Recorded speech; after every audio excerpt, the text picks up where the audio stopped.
오늘도 이 자리에 임재하셔서 우리에게 은혜 주시는 좋으신 하나님께 감사를 드립니다. 저는 지난 추수감사절 새벽 부흥회를 인도하면서 특별히 전 세계에 임한 이 부흥의 역사를 살펴보면서 또 귀한 말씀들을 들으면서 참 큰 감동과 도전을 받았습니다. 그것은 정말 이 시대에 꼭 필요한 것은 부흥인데, 하나님 이 부흥을 우리에게도 허락하여 주시옵소서. 그때부터 더한 이 간절한 이 소원이 생겨졌습니다. 분명히 시편 85편 6절에 보면 우리를 다시 살리사 주의 백성으로 주를 기뻐하게 아니하시겠나이까. 우리를 다시 살리사. 바로 이 리바이벌, 이 부흥은 영적으로 죽은 상태, 이 무력해진 상태에서 하나님께서 다시 살려주시는 것을 의미하는 것입니다. 정말 이 시대야말로 부흥이 절실하게 필요한 때, 이 코로나 팬데믹으로 인해서 전 세계가 이 영적 침체를 겪고 있어요. 이런 영적 침체기에 하나님께서 부어주시는 이 부흥이 한 지역에만 머무는 게 아니고 전 세계, 마치 이 코로나 이 팬데믹이 전 세계적인 대유행이 된 것처럼 이 부흥도 그렇게 임하게 하여 주시옵소서. 그래야 전 세계가 살아날 수 있습니다. 우리 가정이 살고 지역이 살고 민족이 살고 이 부흥만이 살 길이란 말입니다. 하나님 이 부흥을 허락하여 주옵소서. 그런데 하나님께서 주시는 이 부흥에 공통점이 있어요. 그 첫째는 어느 시대든지 영적인 암흑기에 부흥이 임했다는 거죠. 그러니까 영적으로 타락하고 그리고 사회가 이 무섭게 부패한 그런 영적 암흑기에 하나님께서 부흥을 주셨던 걸 볼 수 있습니다. 이 두 번째는 바로 부흥을 사모하는 이 한 사람을 통해서 하나님은 그 큰 역사를 이루었다는 사실이죠. 오늘 이 본문 말씀이 바로 그 한 사람을 찾으시는 그 하나님의 음성인 것입니다. 바로 오늘 성경 본문 말씀을 보면 에스겔서 22장 30절에 이 땅을 위하여 성을 쌓으며 성 무너진 데를 막아서서 나로 멸하지 못하게 할 사람을 내가 그 가운데서 찾다가 얻지 못한 거로 그랬습니다. 또 에레미야서 5장 1절 보면 너희는 예루살렘 거리로 빨리 왕래하며 그 넓은 거리에서 찾아보고 알라. 너희가 만일 공의를 행하며 진리를 구하는 자를 한 사람이라도 찾으면 내가 이 성을 사리라 그랬습니다. 그러니까 바로 하나님께서 한 사람을 찾으시고 그를 통해서 이 다가오는 이 유다의 심판을 막으시겠다고 지금 말씀하시는데, 그 한 사람을 찾지 못해서 결국은 이 유다가 망하게 되는 것을 볼 수 있습니다. 여러분, 오늘날도 역시 마찬가지죠. 하나님께서는 그 한 사람을 찾고 계신 거예요. 이 땅에 부흥을 간절히 열망하면서 하나님 앞에 부흥을 주시옵소서 구하는 그 한 사람을 찾으신다면 바로 저와 여러분들이 그 한 사람이 될 수 있기를 바랍니다. 하나님께서 찾으신 사람은 어떤 사람일까요? 어떤 사람을 하나님께서 정말 부흥의 주자로 그렇게 쓰시겠는가 하는 겁니다. 오늘 이 말씀을 잘 들으시고 정말 전 세계에 임한 이 팬데믹으로 인해서 지금 무수히 많은 사람들이 영적으로 죽어가고 있습니다. 너무 많은 사람들이 영적으로 이미 죽었고 많은 사람들이 죽어가고 있어요. 이런 상황 속에서 하나님 정말 이 땅에 부흥이 와야 합니다. 그래야 다시 살아나거든요. 근데 분명히 주님 말씀하신 것은 말세 남종과 여종에게 주님 오시기 전에 마지막에 하나님께서 내 남종과 여종에게 성령을 부어주시겠다고 그랬어요. 부흥을 주시겠다고 그랬습니다. 그 부흥이 바로 우리에게 임하게 하여 주옵소서. 그리고 그 부흥을 일으키는 그 주역으로 하나님께서 사용해 주신다면 저와 우리 성도님들이 그 찾으시는 한 사람이 되시기를 예수 이름으로 축원합니다. 그러면 어떤 사람에게 하나님 부흥을 주시냐, 부흥의 주자로 쓰시겠느냐? 첫째는 부흥을 위해서 희생 제물로 헌신된 사람을 찾으신다는 거예요. 여러분, 오늘 이 본문 말씀 에스겔서 22장 30절 보니까 이 땅을 위하여 성을 쌓으며 성 무너진 데를 막아서서 나로 멸하지 못하게 할 사람이라고 말씀하고 있습니다. 이 고대 전쟁을 보면은 이제 종종 그 성을 점령하기 위해서 이제 군대가 침입해 들어가서 그 성을 에워쌉니다. 그러죠? 그리고 이제 그 성 안으로 들어가서 성을 점령하면 전쟁이 끝나는 거예요. 그럼 반대로 이 수비하는 측면에서 본다면은 이제 공격을 당하게 되어서 성이 막 무너지는 거예요. 그러면 이 무너진 곳으로 병사들이 몰려갑니다. 근데 그 틈을 타고 어쨌든 침입해 들어오려고 치열한 전쟁이 벌어진 거죠. 그 틈을 타고 침입하는 것을 막아야 되거든요. 그 막아서는 군인은 희생을 당할 수밖에 없습니다. 그 막아서서 그 사이를 뚫고 쳐들어오는 이 군인들을 막아서는 것처럼 성을 보호하기 위해서 자기 목숨을 내건 이 군인들처럼 바로 하나님의 심판을 보며 그 심판을 막아낼, 그 심판이 임하지 않도록 하나님 앞에 자신의 몸을 던져 희생할 각오로 헌신된 중보기도자, 바로 그 한 사람을 통해서 놀라운 부흥을 주시겠다는 겁니다. 하나님께서 오늘날도 마찬가지로 지금 하나님 앞에 범죄함으로 영혼이 파괴되고 가정이 파괴되고 사회가 파괴되고 심지어는 교회가 파괴되어지고 이렇게 무섭게 타락해가고 있는 이 시대에 누가 하나님 앞에서 하나님의 심판을 막아달라고, 심판을 막아설 그 사람들을 하나님께서 애타게 찾고 계신다는 거예요. 이런 중보자들을 찾는다는 거예요. 그래서 디모데전서 2장 1절로 2절 보면 그러므로 내가 첫째로 권하노니 모든 사람을 위하여 간구와 기도와 도구와 감사를 하되 임금들과 높은 주위에 있는 모든 사람을 위하여 하라. 이는 우리가 모든 경건과 단정한 중에 고요하고 평안한 생활을 하려 함이니. 여러분, 중보 기도는 가장 구체적인 사랑 실천인 것입니다. 지금 교회를 위해서 기도할 때 담임 목사를 위해서 기도하고 또 교회 지도자들을 위해서 기도하고 선교지를 위해서 기도하고 이렇게 기도할 때 그 기도를 들으시고 하나님께서 역사하고 계신 거예요. 여러분, 하나님의 나라 사역에 가장 강력한 권세를 행사하는 것이 바로 중보 기도 사역인 것입니다. 그래서 중보 기도 사역은 너무 중요한 것입니다. 어떻게 자기의 문제도 아닌데 이웃의 그 안타까운 문제를 가지고 금식 기도를 하냐고요. 이게 사랑이 없이 어떻게 가능한 겁니까? 우리 가정교회 지금 정말 잘 믿다가 죄짓고 타락한 사람을 보고 눈물을 뿌리면서 금식하면서 그 영혼이 회개하고 돌아오기를 기도하는, 어떻게 그것이 가능한, 자기 자식도 아니고 그게 어떻게 가능한 일입니까? 자기 남편도 아니고 자기 민족의 문제를 가지고 나라를 위해서 어떻게 금식하면서 이렇게 기도할 수 있냐고요.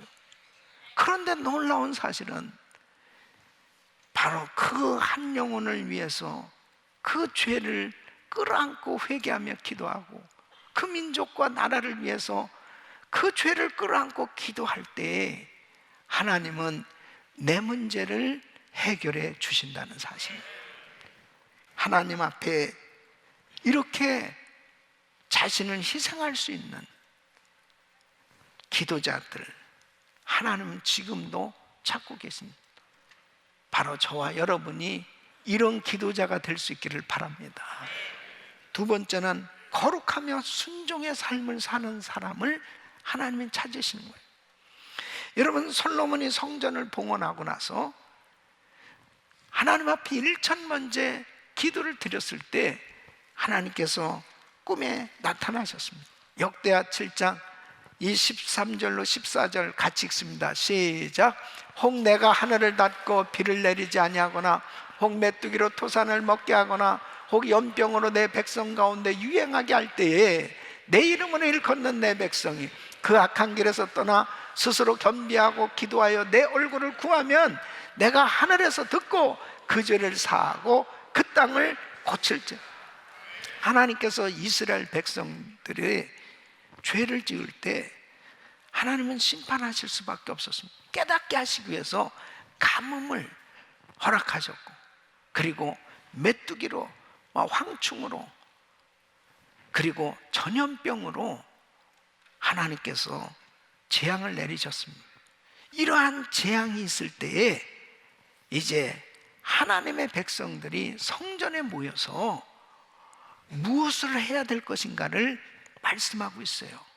그 해결될 수 있는 길, 바로 이럴 때 하나님의 부흥이 임해야 되는데, 이렇게 해결될 수 있는 길은 역대하 7장 14절에 이렇게 말씀합니다. 내 이름으로 일컫는 내 백성이 그 악한 길에서 떠나 스스로 겸비하고 기도하여 내 얼굴을 구합니다. 그러니까 바로 하나님 구원해 주세요, 이렇게 구원해 주세요 하기 전에 먼저 해야 될 것이 뭐냐? 회개해야 된다는 거예요. 예?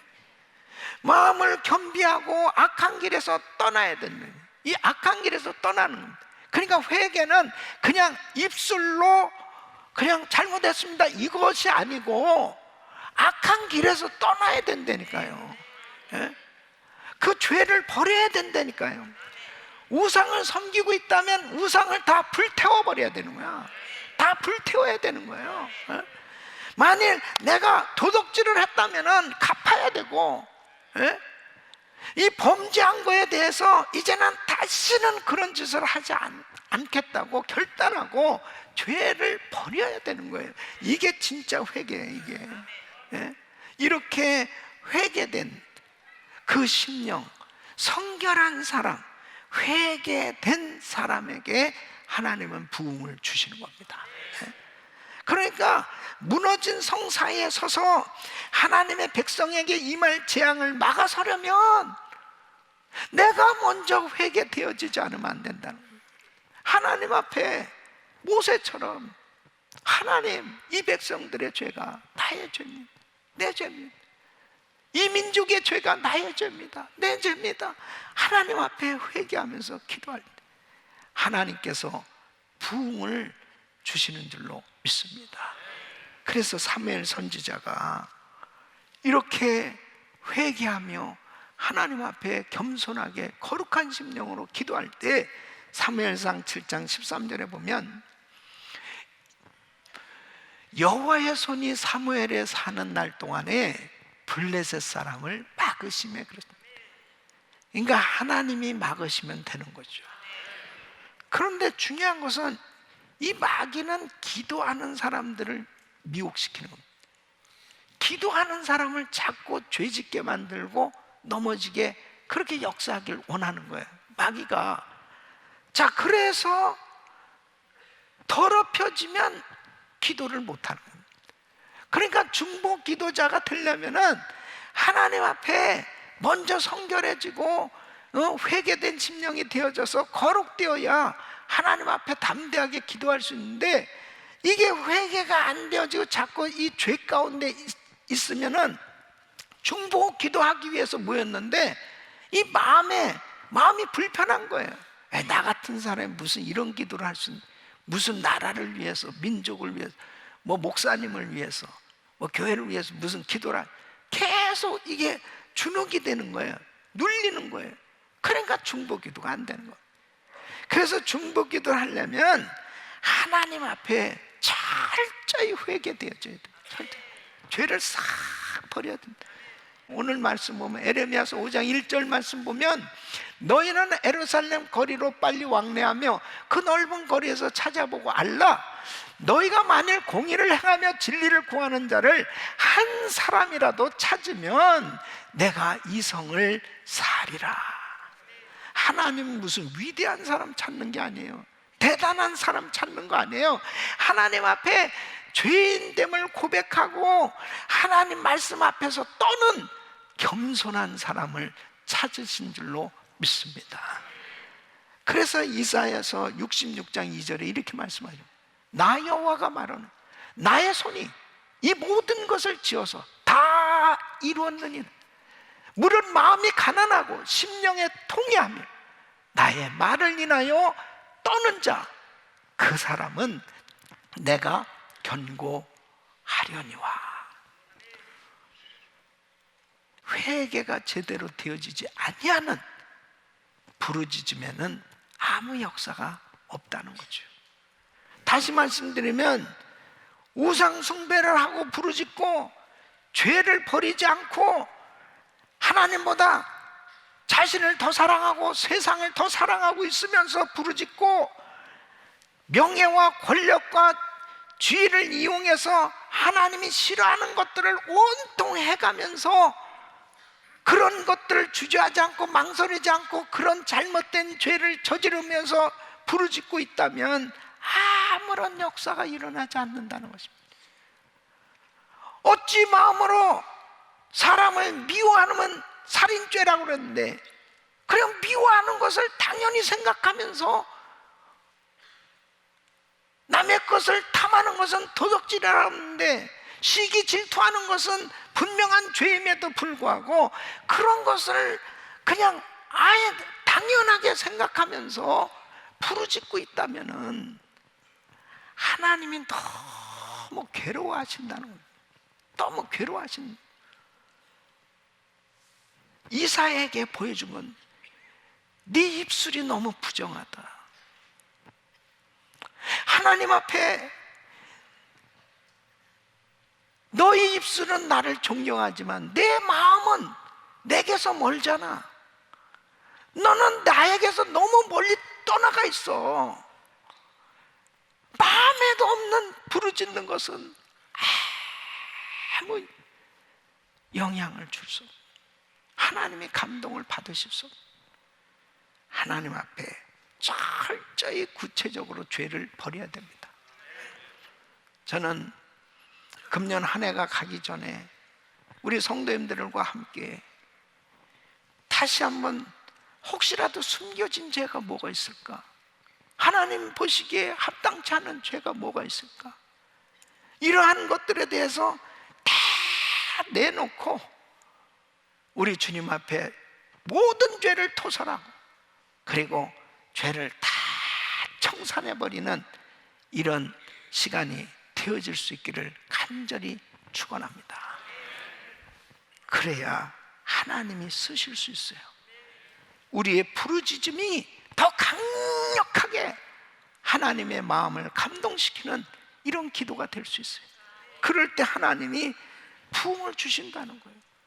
여러분, 평양의 대부흥의 역사에 대해서 이 수알론 선교사는 그때 당시를 기록하고 있는데 그 부흥의 역사가 일어난 다음 날부터 사람들이 모여서는 서로 죄를 다 고백하면서 내가 이런 죄를 졌다, 내가 이런 죄를 졌다 그러면서 서로 눈물을 흘리면서 죄를 고백하고 그리고 도둑맞은 물건들이 막 돌아오더라는 거예요. 그리고 잃어버린 돈이 막 돌아오기 시작하고 막 생각나기 시작하니까 오랫동안 갚지 않았던 이 빚을 다 청산해버리고 그리고 이 부정한 방법들로 그래서 살았던 모든 삶을 다 청산해버린 이 삶의 구체적인 회개의 열매가 맺어지기 시작한 거.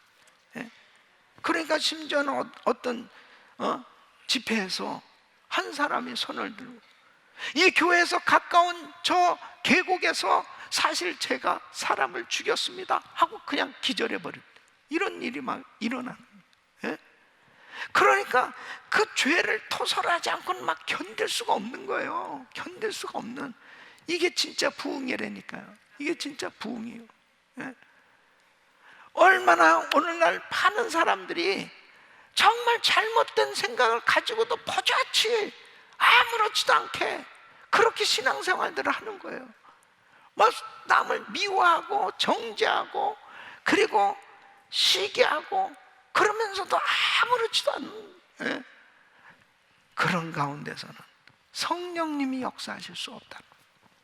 사랑하는 성도 여러분, 하나님 앞에 한 해가 가기 전에 우리는 더 정결하게 구체적으로 숨겨진 죄를 철저히 회개하고 다 청산하는 거룩한 심령으로 준비될 수 있기를 바랍니다. 그때 하나님이 우리 가정에 부흥을 주시고 우리 교회에 부흥을 우리 가정교회에 부흥을 주시고 하나님께서 이 나라에 부흥을 주실 줄 믿습니다. 세 번째는 성령을 주시겠다는 하나님의 약속을 신뢰하는 사람에게 하나님께서 부흥을 주신다는 것입니다. 여러분, 우리 예수님께서 성령을 약속하셨습니다. 너네 예루살렘 떠나지 말고 아버지가 약속하신 것을 기다리라. 몇 날이 못해 성령으로 세례를 받으리라. 이 분명히 약속하셨습니다. 이 약속을 가지고 이제 120명이 약속을 신뢰한 사람들이죠. 사도행전 1장 14절에 보면 마음을 같이하여 전혀 기도에 힘쓰니라. 그 성령을 주시겠다는 하나님의 약속, 예수님의 이 약속을 신뢰하는 사람들이 모여서 하나님 앞에 간절히 부르짖고 기도하는데 성령의 불이 떨어졌습니다. 오늘날도 마찬가지예요. 성령 받기를 사모하는 자에게 하나님은 성령을 주시는 겁니다. 그러니까 누가복음 11장 13절에 이렇게 말씀해요. 너희가 악할지라도 좋은 것을 자식에게 줄 줄 알거든 하물며 너희 천부께서 구하는 자에게 성령을 주시지 않겠느냐. 성령님은 교회 탄생의 주역이세요. 그래서 성령 임함으로 교회가 세워진 겁니다. 예루살렘 교회가 세워진. 그리고 베드로가 나가서 성령의 불을 받고 말씀을 전했어요. 성령님을 철저히 의지했기에 베드로와 요한은 제9시 기도 시간을 정해놓고 기도했고, 그렇게 기도할 때 한 번도 걸어보지 못했던 자가 일어나 걷고 뛰는 놀라운 역사가 일어났고, 수많은 사람들이 모였을 때 바로 사람들이 말씀을 듣고 형제 어찌할꼬 가슴을 치면서 회개하고 예수 믿겠다고 주님 앞에 돌아온 사람들이 3,000명이나 되었다, 5,000명이나 되었다. 놀라운 부흥의 역사가 일어난 줄로 믿습니다. 하나님 앞에 에반 로버츠는 혼자서 13년 동안 하나님, 이 도시가 무섭게 타락해 가고 있습니다. 하나님 부흥을 달라고 그렇게 그 평범한 젊은이가, 청년이 부르짖고 기도한 어느 순간에 기도의 양이 채워지니까 한순간에 엄청난 부흥을 쏟아 부으신 줄로 믿습니다. 그러니까 그 도시가 완전히 변화되겠어요. 우리 김광신 목사님도 믿는 집안에서 태어나셨지만은 성령에 대해서 잘 알지 못하셨어요. 그러다가 전도를 받으시고 성령의 충만함을 받고 완전히 변한, 이 성령을 온전히 의지하십니다. 우리 김광신 목사님처럼 그렇게 성령을 의지하시면서 참 그렇게 주를 섬기려고 했던 그런 참 귀한 분을 만나기 어렵습니다.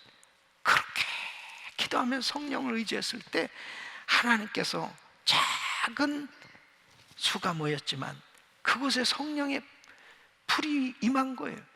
그래서 그 불이 전 세계 선교로 번지게 돼서 오늘날 우리 은혜교회가 선교하는 교회가 된 줄로 믿습니다. 그 불이 지금도 계속 은혜교회에 있단 말이에요. 이 귀한 은혜재단에 들어오는 사람들마다 이 성령의 불을 받으시길 축원합니다. 축원합니다. 저는 마태복음 24장 14절 이 말씀, 이 천국보의 모든 민족에 증거돼요. 온 세상에 전파해 그제야 끝이 오리라. 복음이 온 땅에 전파되면 우리 예수님 오시는 거예요. 저는 이 말씀을 붙들고 성령님을 의지하며 기도하고 있습니다. 하나님, 우리는 부족하지만, 종은 부족하지만, 우리 교회는 부족하지만, 하나님 성령님이 역사하셔서 부흥을 주시면 세계 선교 마무리에 쓰임받기를 소원합니다. 미전도 종족 지역에 7,000개 센터 교회가 세워지게 하여 주시옵소서. 역사하여 주시옵소서. 주의 성령님 일하시면 되는 겁니다. 성령님이 우리 성도들을 사용하시면 되는 겁니다. 하나님은 초대교회 때나 오늘이나 마찬가지로 무릎으로 헌신하는 기도하는 한 사람, 바로 성령님을 의지하고 그 성령님의 그 놀라우신 역사를 사모하는 그 사람, 그 약속을 신뢰하는 그 사람을 지금도 찾으시고 일하시는 줄 믿으시기 바랍니다. 여러분, 기도하면 성령이 임하고 기도하면 놀라운 부흥을 경험하게 될 줄로 믿습니다. 그 추수감사절 부흥 집회 때 이렇게 막 성령의 충만함을 사모하고 그 시간 부흥에 대한 말씀을 들으니까 막 마음이 뜨거워지는 거예요. 예. 저는 또 그 모라비안 공동체에 대한 말씀을 연구하고 그 말씀을 준비하면서 얼마나 이 마음에 불이 임했는지 너무너무 하나님 앞에 감동을 받고 기도하는데, 이 IPC라고 하는 단체에서 은혜교회가 그렇게 성령 충만하고 그렇게 뜨겁게 기도하는 교회라는데 그 교회 가서 우리가 좀 같이 기도 좀 했으면 좋겠다, 이런 연락이 온 거예요. 이 IPC 인터내셔널 프레이어 커넥이라고 하는 이 국제 기도 네트워크라는 이 단체인데, 여기서 5,000개 기도하는 이 단체들, 이 교회들, 이 지도자들의 세계적인 기도 네트워크입니다. 이거 어마어마한 기도 사역 단체예요. 거기에서 이 제이슨 허바드란 그 총재가 오고, 그리고 인도네시아 이 기독교 이 기도 네트워크의 대표들하고, 그 다음에 여러 민족 기도 지도자들이 한 200여 명이 금요일 날 이렇게 찾아와서 우리랑 같이 기도하겠다고, 그것도 도시락을 자기들이 싸가지고 와서 먹고 여기서 기도하겠다고. 아이고, 이게 무슨 일일까? 그러면서 그날 어쨌든 그렇게 하자고. 그래서 여러분 참석해 본 분들은 알지만은 여러 민족들이 이렇게 기도를 하는데 얼마나 제 마음에 가슴이 뜨거워집니다. 그 제이슨 하바든 얘기하기를 전 세계 1억 명의 중보 기도자들이 세워지게 해달라고 기도한다. 하나님께서 응답을 주신 게 아니겠습니까, 여러분? 하나님께 영광입니다. 하나님이 역사해 주신 것입니다. 저와 우리 성도님들은 부족한 사람들이지만 하나님 앞에 부흥을 위해서 기도할 때 하나님은 우리의 마음을 아시고 세계 기도하는 사람들을 모아주시고 함께 기도할 수 있도록 하나님께서 인도해 주시는 것을 보면서, 하나님 우리를 사용하여 주옵소서. 부흥의 그 한 사람이 되기를 원합니다. 여러분 모두가 정말 하나님이 찾으시는 그 기도하는 그 한 사람, 이 부흥의 주역들, 이 무너진 성을 막아설 그 주인공이 되시기를 예수 이름으로 축원합니다.